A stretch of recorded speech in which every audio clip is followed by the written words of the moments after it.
Assalamualaikum warahmatullahi wabarakatuh.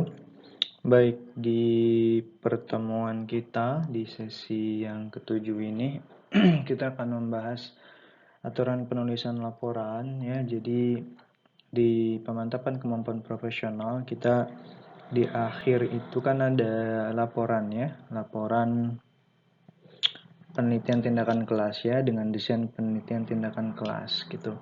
Nah, ini adalah aturan-aturan yang harus kalian taati sehingga nanti di dalam proses penulisan laporan penelitian tindakan kelas atau laporan akhir PKP itu seragam ya. Dan sehingga nanti juga akan memudahkan di dalam proses penilaian karena ini menjadi indikator baik atau tidaknya proses laporan penelitian ya. Jadi salah satu indikator bahwa penelitian yang kalian lakukan dengan desain PTK itu baik atau tidak gitu ya. Maka ini menjadi hal yang penting gitu ya untuk difahami gitu. Dan untuk diaplikasikan ke dalam nanti laporan kalian ya. Baik ya, lanjut. Nah, ini di format pengetikan. Nah, ini kan format pengetikan ada ukuran kertas A4 ya. Jadi kita menggunakan A4 ya, kertas A4 karena kan banyak tuh ada kuarto ya, legal. Nah, kita menggunakan kertasnya kertas A4. Lalu jenis dan ukuran huruf Times New Roman ukuran 12 ya. Jadi banyak ya, banyak maksudnya mungkin di tempat-tempat lain, kampus lain begitu ya. Ada yang menggunakan Calibri, ada yang menggunakan Arial. Nah, kita menggunakan Times New Roman ukuran 12 ya. Selanjutnya di spasi. Spasi itu ada spasi 1,5 ya. Jadi spasinya nanti di setting, diukur, diatur gitu ya. Diatur jadi 1,5 gitu ya. Karena kan beda-beda tuh, ada yang spasinya 2. Nah, kita menggunakan spasinya yaitu 1,5. Jadi harus mengikuti format pengetikan ini ya. Lalu margin atas 3 cm, jaraknya bawah 3 cm, kanan 4 cm, dan kiri itu 3 cm. Jadi kalau ukurannya gitu ya, atas ada jarak 3 cm, ke kanan itu nanti 4 ya, jadi menjorok ke dalam itu 4 cm, bawahnya 3 cm, dan ke kiri yang di paling ujung itu 3 cm. Jadi ini format pengetikan di ukuran kertasnya ya. Jadi format pengetikan yang harus kalian taati ya, terkait dengan ukuran kertas, jenis dan ukuran huruf, lalu ada spasi dan marginnya ya. Marginnya harus diatur gitu, jangan sampai tidak ya, karena ini menjadi hal yang penting gitu ya. Salah satu indikator tadi terkait dengan laporan penelitiannya. Baik, kita lanjut. Nah, ini di materi laporan nih. Nah, di materi laporan ini kan ada 5 bab ya, mulai dari pendahuluan, lalu ada kajian pustaka atau teori, lalu nanti ada pelaksanaan pembelajaran ya, lalu nanti ada hasil penelitian dan pembahasan, dan yang bab 5 itu terkait dengan kesimpulan. Nah, di materi laporan ya, ini yang harus kalian pahami dengan baik ya, sehingga nanti di dalam penulisan laporan terutama materi atau konten isi di laporan PKP ya, desain PTK. Ini ada 4 ya. Yang pertama orisinalitas, yang kedua konsistensi, yang ketiga signifikansi, yang keempat akurasi ya. Nah, di orisinalitas kan secara sederhana itu keaslian gitu. Jadi kalau dalam penulisan materi itu orisinalitas itu artinya murni atau tidak ada campuran gitu ya. Artinya bukan campuran oleh milik orang lain. Jadi bukan copy paste dari karya-karya orang lain gitu ya. Adapun nanti posisinya kita mengutip itu menggunakan parafrase gitu ya. Jadi membahasakan dengan bahasa kita sendiri, dan itu pun kan harus dicantumkan ya. Harus dicantumkan sumbernya gitu, sehingga benar-benar apa yang kita tulis ya di materi laporan itu benar-benar merupakan hasil dari buah karya kita gitu ya. Jadi memang terkait dengan originalitas ini sangat penting sekali ya. Jadi benar-benar bukan salinan gitu ya tadi ya, bukan copy paste gitu ya, sehingga kalau seperti itu kan diragukan gitu ya. Bahkan sekarang banyak kasus ada beberapa dosen ya yang terkena atau terindikasi plagiat gitu ya, dan bahkan itu ada punishmentnya terkait dengan kalau dia di jabatan fungsionalnya, maka jabatan fungsionalnya terancam untuk diturunkan gitu ya. Maka ini kalian harus benar-benar diperhatikan dengan baik ya, harus dijaga gitu ya, jangan sampai tidak orisinil, tidak asli gitu ya. Nah, karena kan aturannya kan kalau misalnya kita mengutip ya kita tulis dan kita parafrase, jangan langsung copy paste plek gitu ya, seperti itu. Usahakan ya. Lalu di konsistensi. Nah, konsistensi ini ketetapan atau kemantapan ya. Artinya di dalam bertindak jadi harus konsisten. Jadi kalau misalkan kita menggunakan aturan ya, apa style gitu dalam penulisan, maka kalian harus mengikuti itu gitu ya. Dan di e-learning di sesi 6 itu kan sudah diberikan contoh terkait dengan penulisan daftar pustaka gitu ya. Dan yang lainnya, terus ada buku begitu ya, ada kan daftar pustaka, ada buku, ada artikel, ada jurnal, atau ada internet ya, atau handbook. Nah, penulisannya itu harus mengikuti aturan itu sehingga nanti kalian jangan gagal paham ya. Jadi memang harus konsisten ya. Konsisten itu kan asas gitu ya. Jadi harus benar-benar posisinya sesuai gitu ya, konsisten, tidak berubah-ubah gitu. Bahkan kemarin kan saya temui kan pada saat laporan di sesi ke-6 itu kan bab 1, 2, dan 3 itu kan ada ketidakkonsistenan ya dalam rangka pengutipan gitu ya di body note. Nah, itu harus disesuaikan gitu, harus dipilih, harus konsisten satu saja. Kan itu menjadi aturan nih sekarang. Nah, maka ini menyambungkan dengan yang sesi 6 kemarin, kita membahas beberapa kasus ya yang sudah dipresentasikan. Nah, kita evaluasi, ternyata masih ada ketidakkonsistenan. Dan konsistensi di sini juga berarti begitu terkait dengan awal, mulai dari pendahuluan, identifikasi, rumusan masalah hingga kesimpulan itu tersambung gitu ya. Jadi jangan sampai tidak ada keterkaitan gitu. Nah, itu juga merupakan konsistensi gitu ya. Seperti itu.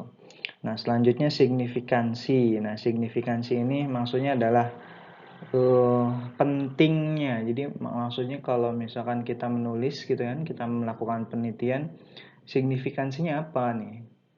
Pentingnya, seberapa penting kita melakukan penelitian ini gitu. Artinya impact-nya atau dampaknya ke proses pendidikan, terutama pembelajaran di dalam kelas itu apa gitu, manfaat yang bisa diambil, sehingga dari situ nanti ya para pendidik yang lain, para researcher yang lain gitu ya, peneliti yang lain, atau stakeholder pemangku kebijakan dan yang lain-lain terkait dengan dunia pendidikan gitu ya di dalam proses KBM itu akan bisa mengambil manfaat ya, atau bisa meneliti kembali gitu ya, apa yang menjadi kebutuhan di dalam proses perbaikan kualitas pembelajaran di kelas gitu. Jadi itu juga kalian harus perhatikan gitu ya, karena kan sedari awal kita sudah melakukan prosedur itu dengan baik ya, mulai dari refleksi ya, prasiklus gitu ya, proses identifikasi, rumusan masalah, perencanaan perbaikan pembelajaran gitu. Itu menjadi awal ya di dalam step-step sampai sekarang kita menulis laporan gitu ya, bab 1, 2, 3, 4, 5 itu menjadi hal yang sangat amat penting untuk mendapatkan signifikansi itu, karena SOP kita, prosedurnya itu sesuai dengan prosedur penelitian, sehingga ini menjadi hal yang baik gitu kan di dalam proses menemukan signifikansi atau pentingnya gitu, penelitian kita ini apa sih, untuk apa sih, itu manfaatnya seperti apa sih gitu ya. Jadi harus difahami dengan baik. Oke. Nah, selanjutnya ada akurasi ini. Akurasi ini adalah kecermatan ya, bahasanya apa ya, teliti gitu, ketepatan. Jadi ketepatan atau ketelitian ini kan di dalam proses penelitian, terutama misalkan materi laporan, ini kan tersambung ya dari proses awal yang kita lakukan tadi, mulai di prasiklus, lalu nanti ada identifikasi ya kelemahan terkait dengan pelaksanaan pembelajaran di kelas, lalu nanti kita membuat apa namanya perencanaan perbaikan pembelajaran di kelas gitu ya. Nah, ketelitian ketepatan ini menjadi hal yang penting, karena kalau misalkan kita tidak teliti, kita tidak tepat di dalam rangka menemukan masalah saja, ya kan? Menemukan masalah saja. Ini misalkan contoh, anak bikin gaduh gitu ya di kelas. Nah, karena kita harus identifikasi tuh apakah ya anaknya yang bermasalah atau ada latar belakang masalah dari anaknya tersebut, atau memang dari segi metode kita yang tidak membuat keaktifan atau kolaborasi atau fokus, jadi tidak membuat fokus siswa sehingga siswa bercanda gitu ya. Nah, atau misalkan pada saat proses metodenya menggunakan metode ceramah. Nah, akurasi atau ketepatan itu di dalam rangka menemukan ya awal dari sebab itu sangat amat penting. Jadi ketika kita menemukan sebab ya di dalam proses pembelajaran, kenapa anak ini bermasalah, kenapa misalkan hasil belajarnya kurang memenuhi KKM gitu ya, kurang dari misalkan 50% anak lulus ambang batas gitu ya. Nah, itu maka harus benar-benar diidentifikasi dengan baik gitu, sehingga itu menjadi sebuah modal ketelitian gitu, ketepatan, sehingga kalau kan impact-nya kalau misalkan kita tidak teliti atau kita tidak tepat gitu ya di dalam proses penyusunan ya, dalam langkah-langkah laporan penelitian terutama desain PTK ini, ya otomatis gitu, itu akan diragukan. Artinya validitas dari sebuah laporan penelitian itu akan diragukan, itu impactnya ke sana. Jadi kan kalau kita melihat kayak metode penelitian kan mulai dari rumusan masalah gitu ya, lalu ada kajian teori, hipotesis gitu ya, lalu nanti ada pengumpulan dan analisis data, lalu nanti ada kesimpulan. Jadi kalau di dalam step-step yang sudah kita lakukan gitu ya, dari 1 sampai 4 ya, nah, itu harus kaji dengan teliti, dikaji dengan baik dan benar, sehingga itu menjadi apa namanya modal atau menjadi power, kekuatan di dalam rangka bagus nih gitu, dalam rangka validitas laporan kita gitu, materi laporan kita ya, seperti itu. Jadi itu harus perhatikan dengan baik. Lalu, nah ini yang tidak kalah penting ini, hati-hati plagiasi. Nah itu tadi.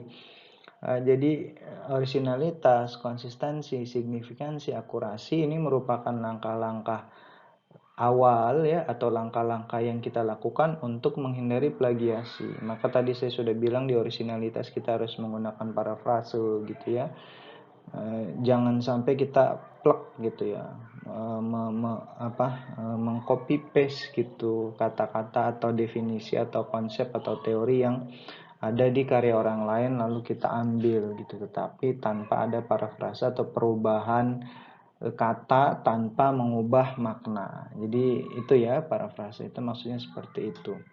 Jadi karena kalau misalkan kita plagiasi nanti ya, nanti kita kan ending dari PKP ini kan nanti kalian akan membuat artikel ilmiah. Nah itu nanti di artikel ilmiah itu di apa namanya, di engine ya, itu nanti akan terdeteksi plagiasinya berapa, dan itu harus di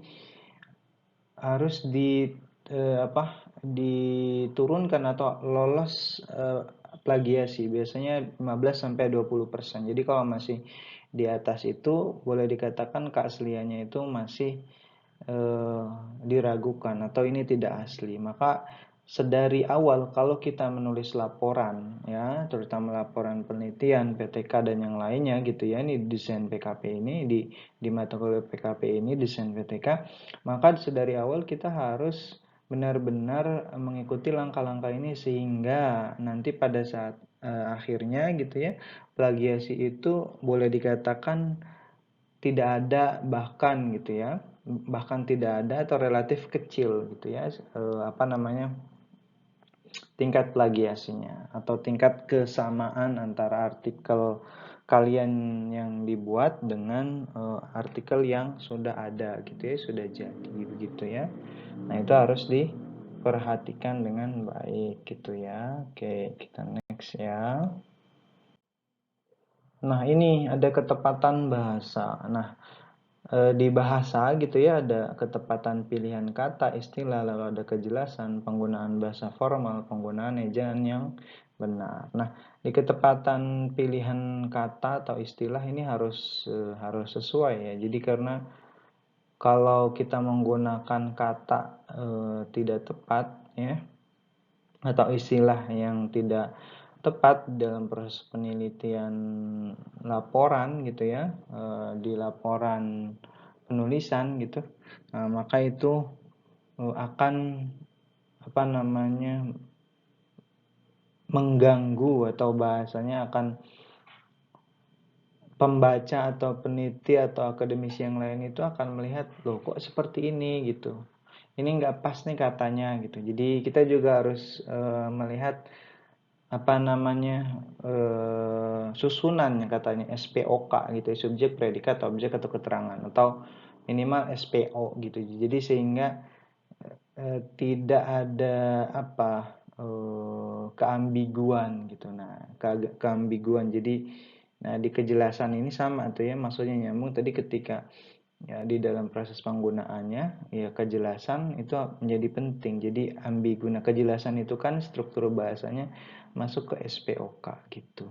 Jadi jangan sampai apa yang kita tulis itu masih ada pertanyaan-pertanyaan lagi. Jadi kejelasan tentang isi, tentang laporan yang kita buat terkait dengan judul sampai akhir itu menjadi hal yang penting gitu. Tidak bertele-tele gitu ya, sesuai dengan kaidah penulisan gitu.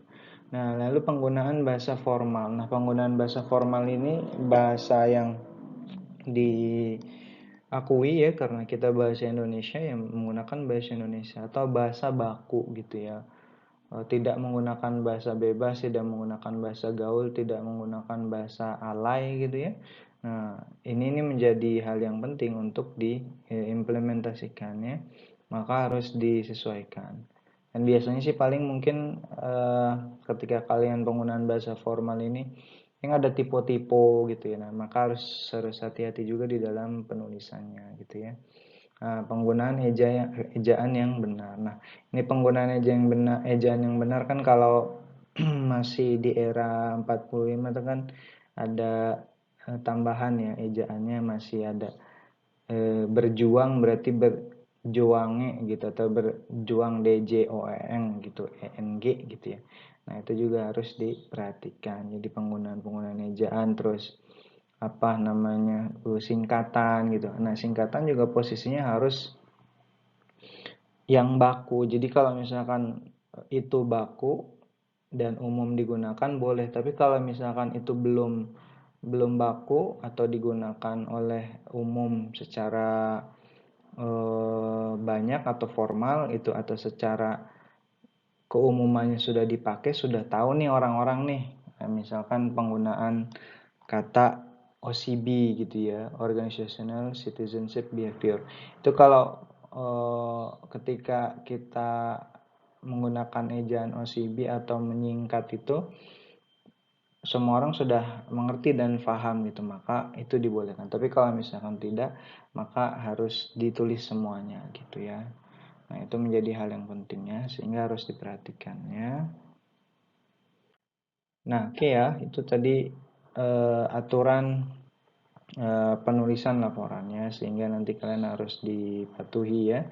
Gaya selingkung tadi ya, dan aturan format pengetikan kertas, lalu bagaimana tadi terkait dengan materi laporannya, itu harus diperhatikan. Oke ya, jangan lupa semuanya ya di cross check proses dari awal bab 1, bab 2, bab 3, bab 4 sampai bab 5, sehingga nanti di akhir laporan PTK, desain PTK di laporan PKP kita dapat nilai yang baik ya, sesuai dengan proses kerjanya. Oke, baik, itu ya yang bisa Bapak sampaikan terkait dengan materi di sesi 7 ini ya. Assalamualaikum warahmatullahi wabarakatuh.